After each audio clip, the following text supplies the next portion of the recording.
So I recently took a tour of a winery with our Catholic young adult group, and it really got me thinking about the wine that we use for Holy Communion. So I wrote a reflection on that to my priest, and I'm going to post it here. It's titled, Fruit of the Vine and Work of Human Hands, It Will Become Our Spiritual Drink. One of my favorite prayers from the Catholic Mass is during the liturgy of the Eucharist, where the celebrant prepares the bread and wine for consecration. He prays, Blessed are you, Lord God of all creation, for through your goodness we have received the bread we offer you, fruit of the earth and work of human hands. It will become for us the bread of life, as he prepares the bread, and then prays, Blessed are you, Lord God of all creation, for through your goodness we have received the wine we offer you, fruit of the vine and work of human hands. It will become our spiritual drink, as he prepares the wine. I would like to focus on the wine for this reflection, the drink that will truly become the precious blood of Christ. Let's break this prayer down and really try to understand the significance. When the celebrant says, Blessed are you, Lord God of all creation, we are thanking God for creating the world around us. We are thanking God for creating us and for giving us knowledge of his presence.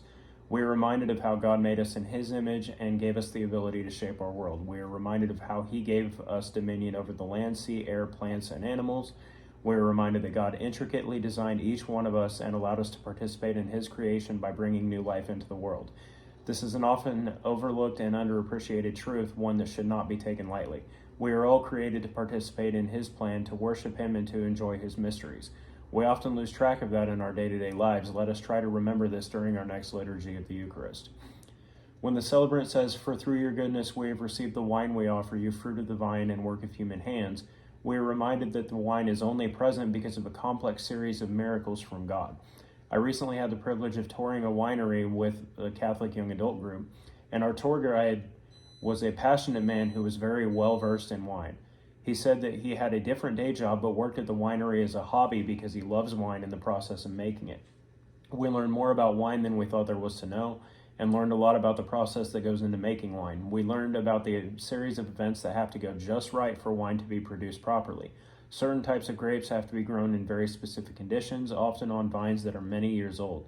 We learned how weather can severely affect crops and how that could seriously impact grape production. We learned that all grapes at that winery are picked by hand by volunteers. We also learned that for some of the more expensive wines, it is necessary to collect all the grapes from the vine in under a minute, or the vine will start to draw the sugars back in and make the grapes unsuitable for their intended purpose. We learned how the grapes have to be methodically stored and crushed, and how they have to go into different types of barrels, and how flavor can seep from the wood into the juice. We learned how those barrels are produced and how they can only be used for so long before they lose their ability to output flavor. We learned that this process can take many years and has to be just right in order to produce just one bottle of wine. So let's break that down. God gave us the ability to partake in his world by using the land to grow things such as trees and grapes. He allowed us to discover the chemical processes needed to ferment it and produce alcohol. He gave us the ability to make machines to help in the process, and he gave us the ability to turn this fruit into a drink.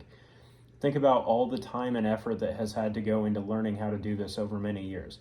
When the celebrant prepares the wine for consecration, we are reminded of all the miracles and graces that God has given us to be able to get that wine on the altar in the first place.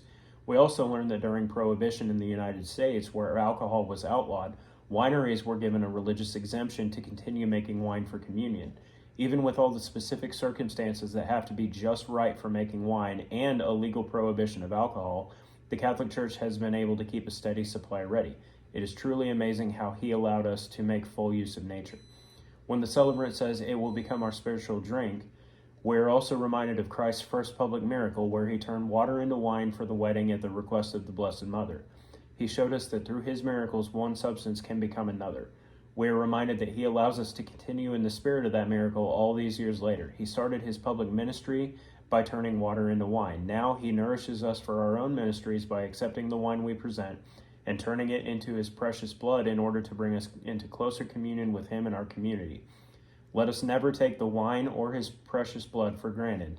Let us truly reflect on these truths during our next liturgy of the Eucharist as we offer our own sacrifices to God the Almighty Father.